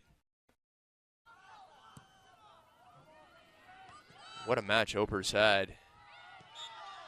Again, ultimately awarded that equalizing goal in the first half. Rink with the assist, and she has just been a handful all match long for the Mavericks defense. That she has, and the diagonal runs, the off-the-ball movement, just really quality stuff there for CPP. They've definitely put the Mavericks in a headspace just to clear the ball.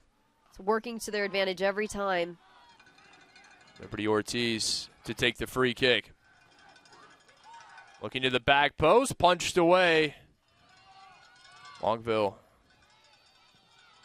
Not been a very comfortable game by Claire Longville, and that's not something you can say very often about the star goalkeeper, the senior from Eagan, Minnesota. As good as she is, got off to a good start. Her team took an early 1-0 lead.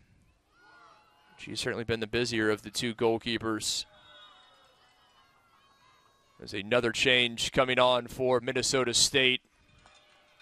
Abigail Reeve comes back to join the fray, the graduate student from Omaha, taking the place of the star attacking midfielder, Maddox Archer.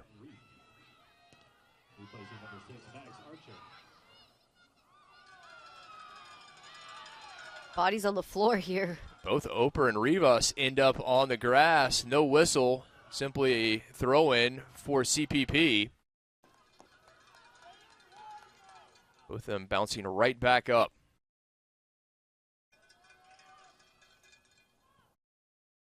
Rivas, stolen away. She was able to turn around that final defender, would have had a lot of space.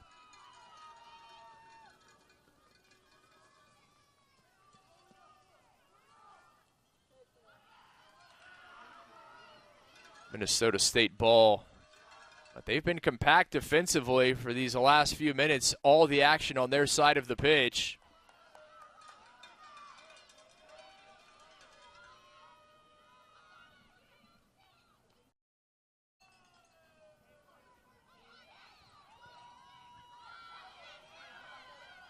Out he comes, Vaipulu. Over to Rink, the Aussie steps, looking for space. She'll take a shot. Just over the top. Was really hoping she'd take that shot, and so glad she did. Yeah, a little bit over the top, but so great with her spatial awareness. I mean, she's got a great first touch, very calm, getting that into the right spot. She has a look, just a little bit over. But she has really been phenomenal in this matchup. The sophomore from Brisbane, playing appropriately enough for the Broncos. Those of you familiar with your Aussie sports will know what I'm referring to there. I don't know that she drew it up that way, but it works out rather nicely. Under 20 minutes remaining. 2-1. Cal Poly Pomona on top of Minnesota State. Both teams looking for their first ever national title in women's soccer. I mentioned the great year it has been for Mavericks sports. Both men's and women's teams winning basketball national championships last year. This is their first appearance in the championship game for women's soccer. And will have to battle back if they're going to come away with a victory. CPP here a quarter of a century ago, but couldn't come away with the title, hoping that 2024 is the year.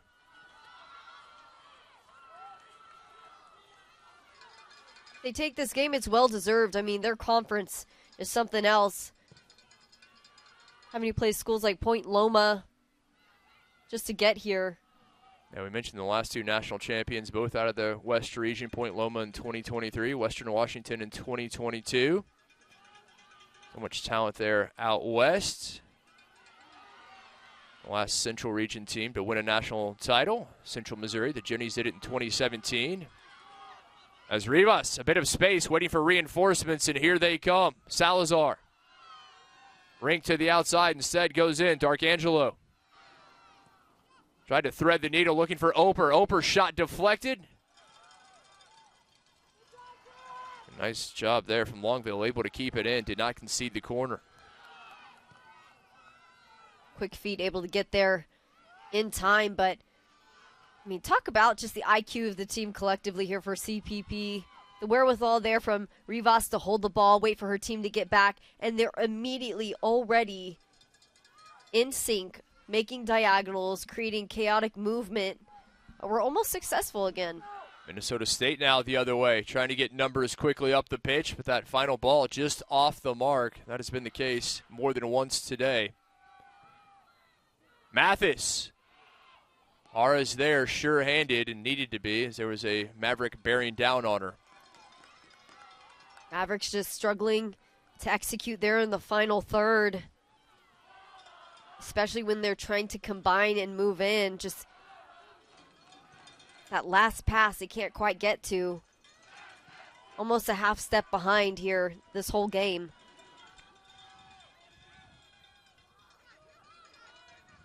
Rink now up across midfield. Salazar, always so sure. A calming influence on the ball is number 7.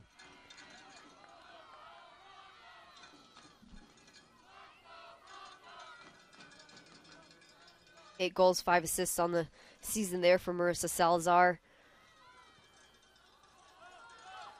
So the weather may be playing a factor on the throw there from Georgia Rink. The Aussie, no doubt, not used to the colder temperatures we're experiencing today in North Carolina.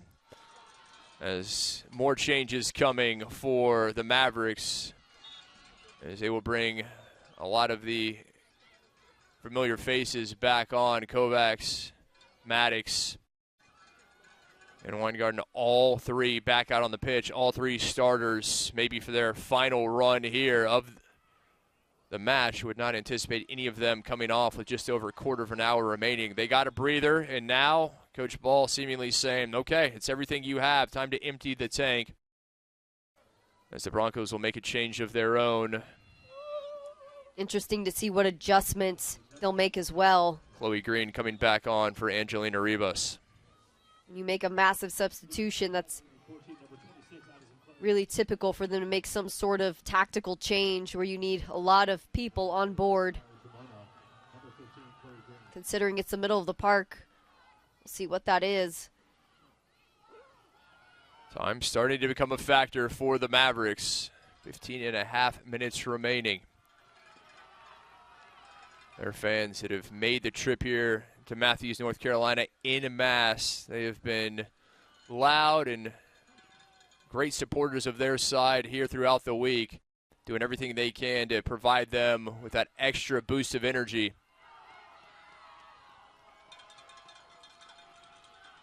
It's always nice to see familiar faces in the crowd. Just makes all the difference. And when, you know, the vibe is low, you've got someone there to help pick it up. Green, the intended target. D'Arcangelo trying to play it over the top to her in space. Turned over. Oper with it. D'Arcangelo trying to weave her way past the final defender. Could not. But it's turned over. Salazar's shot off the woodwork. Insurance, but not to be for the Broncos as it came off the post. Still an incredible effort there by Claire Longville. It's in the vicinity. Rink pressing forward. onto Green. She was calling for it. We'll take it. Longville, no trouble. She was able to read that one from plenty of distance away. But that would have been the previous shot. That would have been it as Salazar cut back in. Off the woodwork it went. Insurance just inches away from a 2-goal lead for the Broncos. Talk about a quick trigger and also just setting yourself up for success. Beautiful first touch, under pressure, into space. She takes it off the bounce. Pat on the back there to Salazar. You can see the Mavericks fans tense times right now for the purple and gold. Trying to mount this comeback. Looking for this amazing calendar year to continue. The men's and women's basketball titles a year ago. They want their first ever in women's soccer, as there is a Bronco down on the pitch, and that appears to be Salazar, who had that shot off the post just moments ago. Marissa Salazar sitting up and help her back to her feet. Ooh, big old bear hug around her the whole time. You got your hand up, but you got your other one caught, so that's a tough one to not be blamed for. Surprised that wasn't a card. Coach Mason and his staff, he continues to direct traffic, and he's been such a great pleasure to speak with. And he said it. He goes, look, we wanted to make sure we enjoyed this trip. We wanted to make sure we enjoyed the time we had together, be it 1 or 2 matches. Told this team that just give everything you have. Enjoy every second of it and let the energy of the crowd, the moment fill you. Don't let it be a weight on you. Let it propel you. And I think those are very wise words, and we've seen that from his side. Absolutely. They're playing from a place of fun and lightheartedness. That's the best place to find the flow state. I mean, some teams, they do really well coming out of fear, playing out of fear, right? But, I mean, the most successful teams and players, they reach a whole nother level when they're playing with fun. 9th year overall at Cal Poly Pomona, 8th as the head coach. His teams have gotten better every year. This shot never on target. They won the conference for the first time ever, the CCAA last year, and they've just improved bit by bit. That steady improvement, the compounding interest. They are 12 minutes away from their first ever national title.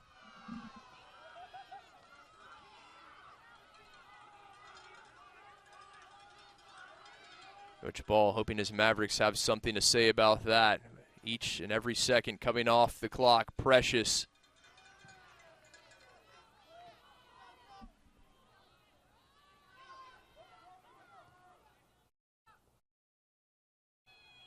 Nice Wide little garden. turn. Indeed. Oh, dispossessed. Arcangelo coming back. Great work there. Wisely just sending it up the touchline, but too far in front of Cruz, the intended target.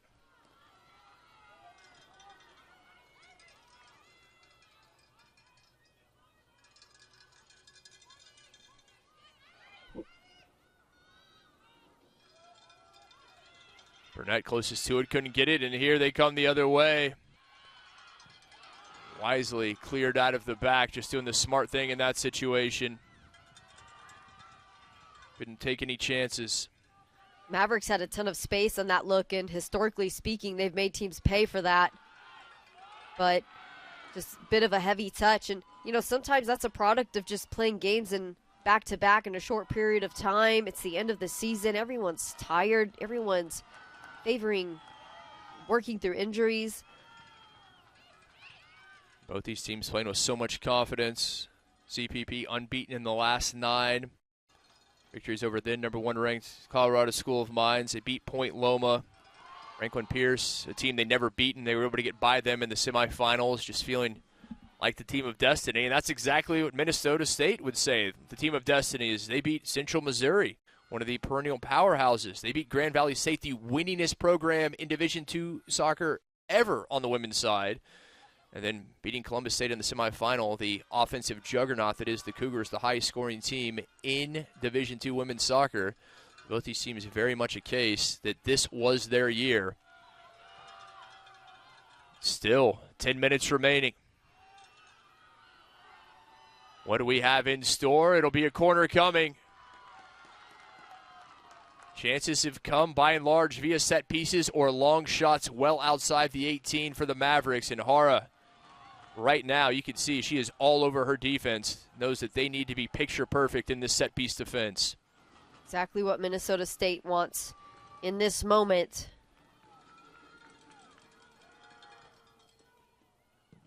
The near post. Knocked away. I believe that was Anderson, the senior from Clovis.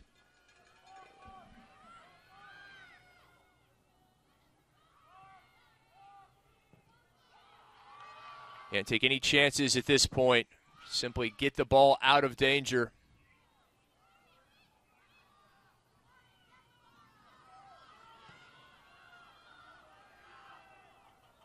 Hara easily able to collect that.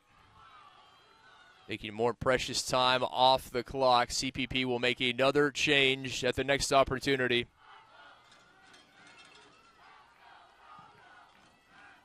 Maybe a bit of that chess match as they just look to take more time off the clock. Unable to clear it to touch. It'll stay with Minnesota State. Looking to dance, edge of the 18. Serving that one in on the ground. Did it take a touch? No, just a goal kick. Now the change for the Broncos.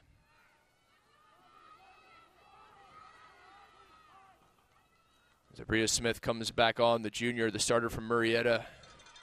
She will take the place of Chloe Green. Replacing number 15, Chloe Green. The most interesting thing about this matchup is how close the talent is on both sides. There's no doubt that both of these teams are extremely talented. Sometimes you get a rare matchup where there's a really dominating team, but close call on both sides here. I think what it's come down to is mental toughness. And CPP just dominating the momentum from the get-go. This is the first ever meeting between the Broncos and the Mavericks, and I have a feeling it will not be the last. There's no doubt they will have the opportunity to meet on this stage again, the way these programs have been trending the last few years. I don't know that we could convince them to make this a best-of-3 series and we could maybe get a doubleheader tomorrow. I don't know that they would agree to that, but for the fans, I think we would all love to see that. You know, I think as a player, I'd be bothered not to be able to play for third place. Came all the way out here. How do I know if I'm third or fourth? Very valid point. We'll see if we can talk to the NCAA about that. I'll let you lead that discussion. Alrighty. A free kick coming for the Broncos. Sil Samayoa will take it.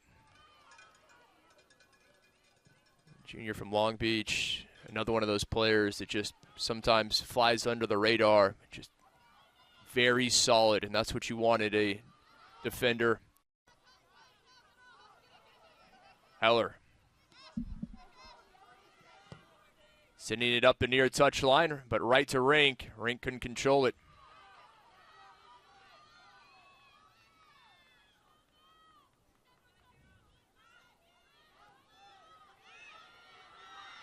Archer on to Korshing. Oh, great diagonal ball. Were they able to get to it in time as Oper dropped back defensively, kept in play. And Oper able to bounce back up to clear the danger. What may seem like not a whole lot in that, but that is a fantastic play. She got back defensively, made the initial stop, then got back up off the grass to clear it away. It's those little things that coaches see. Kovacs. Scuffed it a bit. Never much behind that shot. Things heating up here, though, no doubt, for Minnesota State. There's been a bit of a shift, spending a little bit more time in the attacking third. Not the cleanest looks, but it's only a matter of time. They keep that up, winning a first and second ball there. Kovacs again. She found the opener 9 minutes in, made it 1-0. Then a goal in the 23rd from Oper, assisted by Rink. A second half penalty kick, just 2 minutes into the second half. Salazar with a perfect finish from the spot, giving her team the lead, and they have not relinquished it. Foul against the Mavericks. And as we near that 5-minute mark, clock will stop at 5:07. Check on the player down on the pitch. He's trying to get it in backside. The ball drops. And essentially, she just gets there late. Good call there from the ref.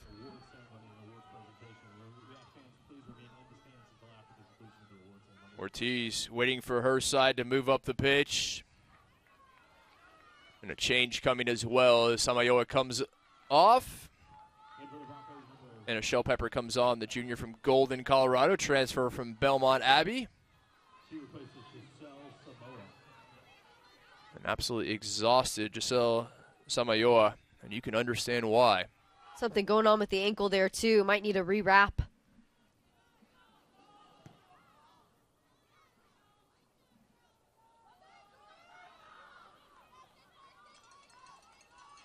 Got CPP defending like their life depends on it. And it does. At least their season and the chances of a national title certainly do. Under 5 minutes, everyone on the pitch, one eye on the clock. No added time in collegiate soccer. Oper dropping back, cleared away by Vaipulu.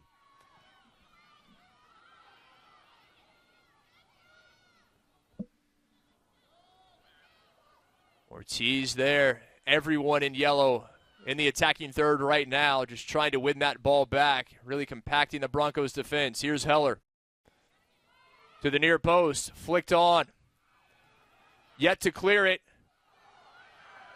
And it was off of Maddox, the clearance that time. Maybe not how they intended it, but it will work out for the Broncos. What a ball in from Heller, though. That was really a nice driven piece. 3 minutes and some change to go for CPP.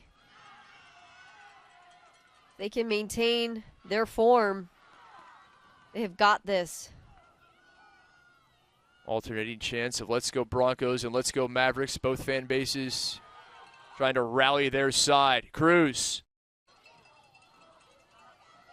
Wingardner did a very good job there, not committing the foul. Gave Heller time in to come in to take it.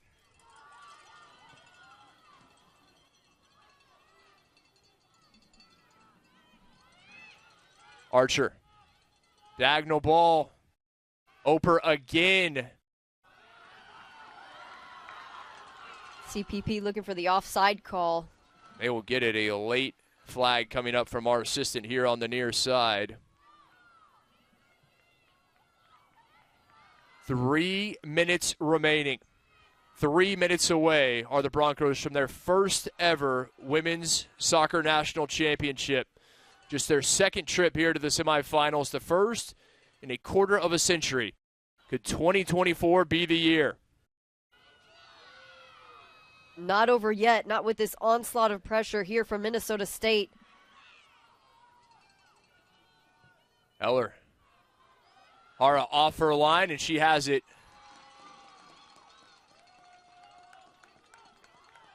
Tense times for everyone in the stadium here at the Sportsplex at Matthews.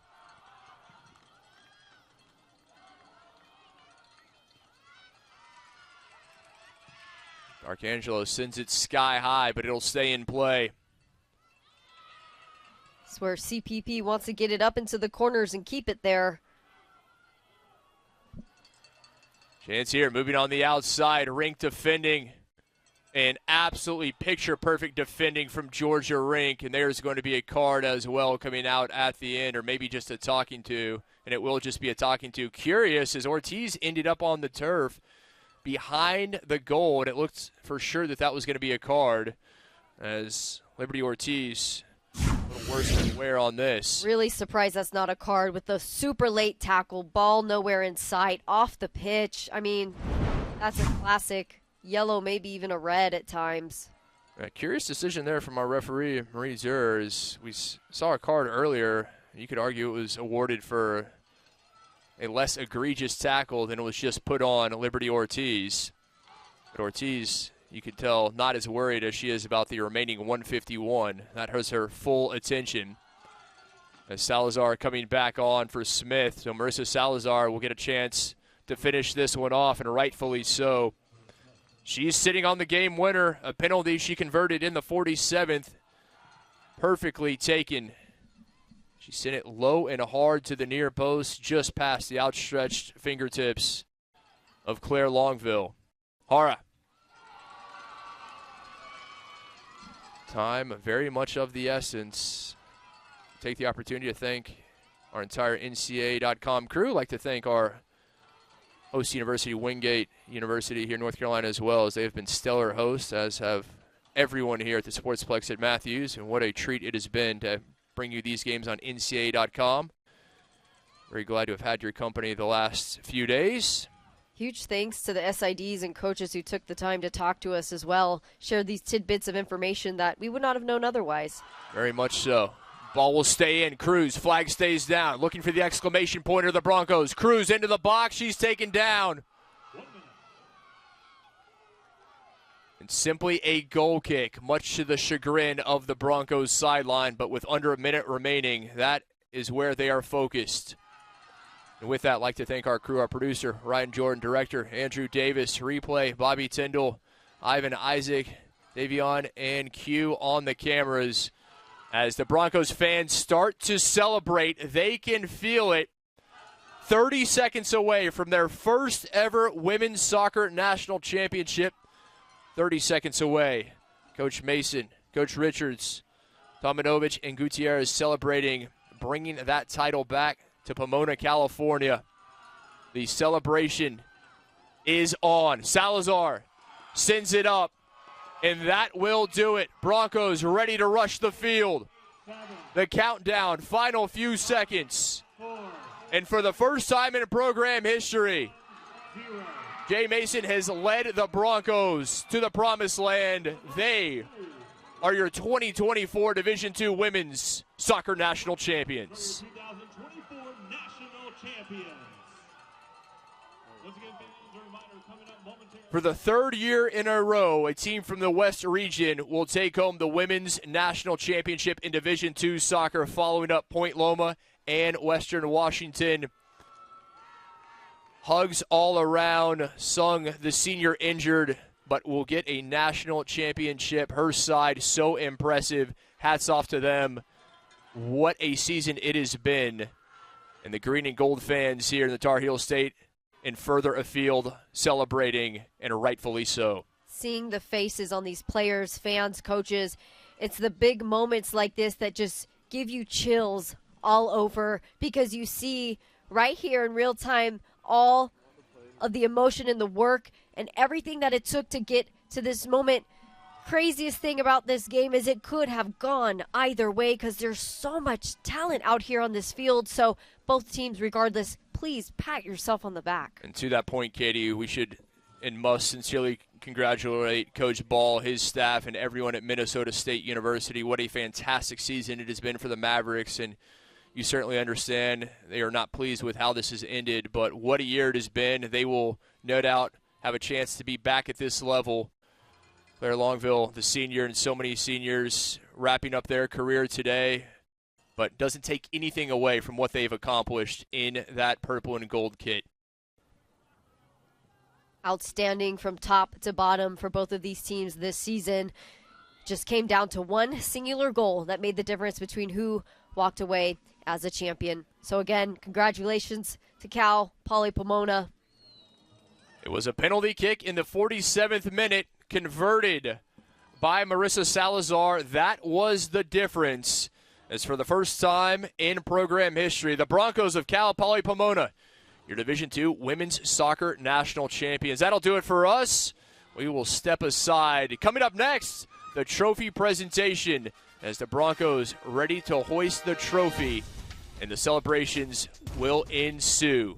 For Katie Goodman, I'm Kit McConico. Thank you for joining us on NCAA.com. The final from the Sportsplex at Matthews. Cal Poly Pomona 2, Minnesota State 1. Broncos taking home their first ever national championship in women's soccer.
On the all-tournament team from Minnesota State Mankato, number 6, Maddox Archer.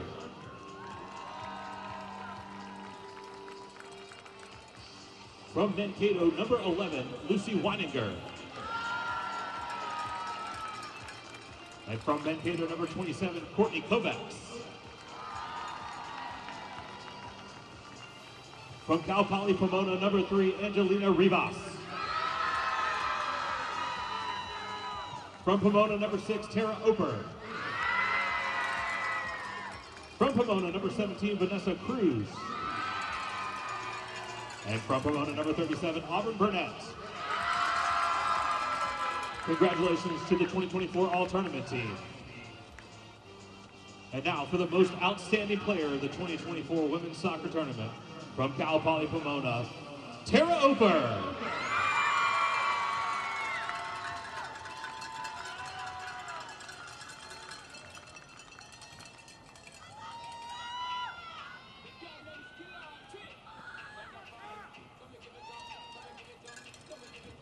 It's now time to recognize both of our teams. First, let's give a hand to our national runner-up, Minnesota State Mankato. When your name is called, please come forward to accept your national runner-up trophy. Number 0, Laura McAlpine.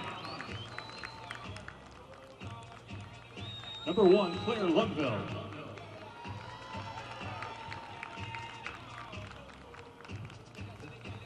Number 2, Brenna Hudson. Number 4, Maylee Mathis.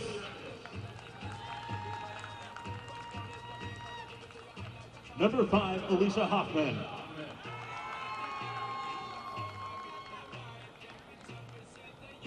Number 6, Maddox Archer. Number 11, Lucy Weininger. Number 13, Ashlyn Watt.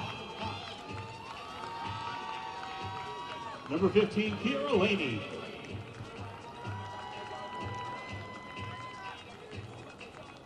Number 16, Abby Reed.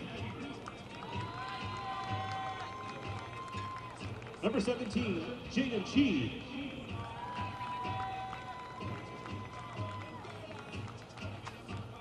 Number 19, Anna Van Weingarten.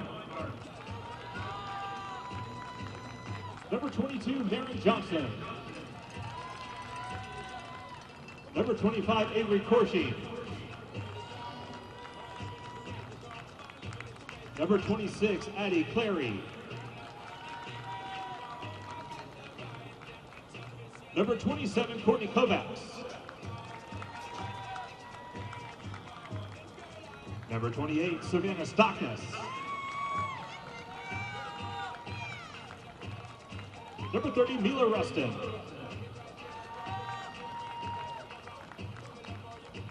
Number 32, Amara Smith.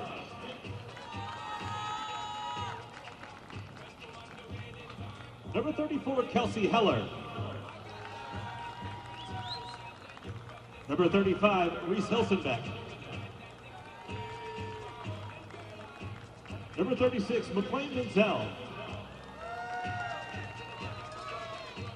Number 37, Megan Sullivan.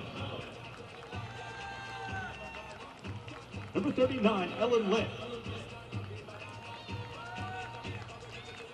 Head coach, Brian Ball. Assistant coach, Aaron Tilson. Assistant coach, Lizzie Vetter. And assistant coach, Louisa Schmock.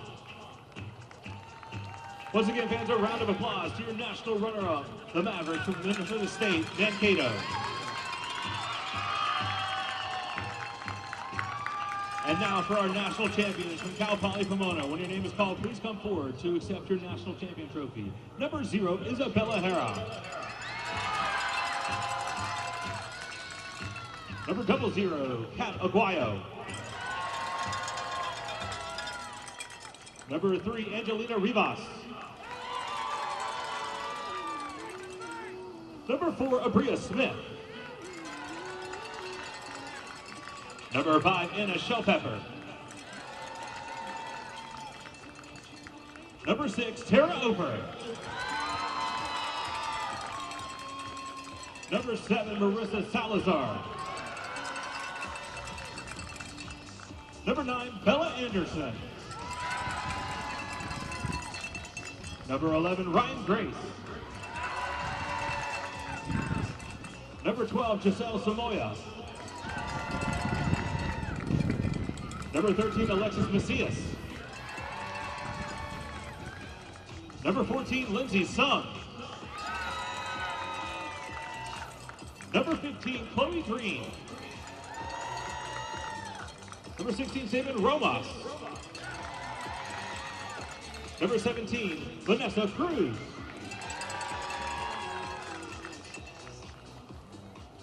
Number 19, Kiara Darkangelo. Number 20, Tatum Bowers. Number 21, Georgia Rink. Number 22, Lavinia Vapulu. Number 23, Liberty Ortiz. Number 24, Lizzie Northcott. Number 28, Mikey Marr. Number 37, Auburn Burnett. Head coach, Jay Mason. Assistant coach, Emily Tomanovich. Assistant coach, Dan Richards. Assistant coach, Andy Gutierrez. And athletic trainer, Justin Giles.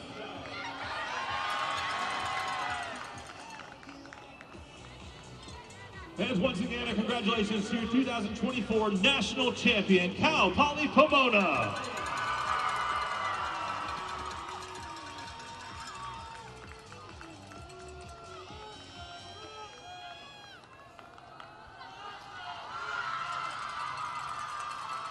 Once again, on behalf of the NCAA and our host, Wingate University, we thank you for your attendance at the 2024 Division II Women's Soccer National Championship.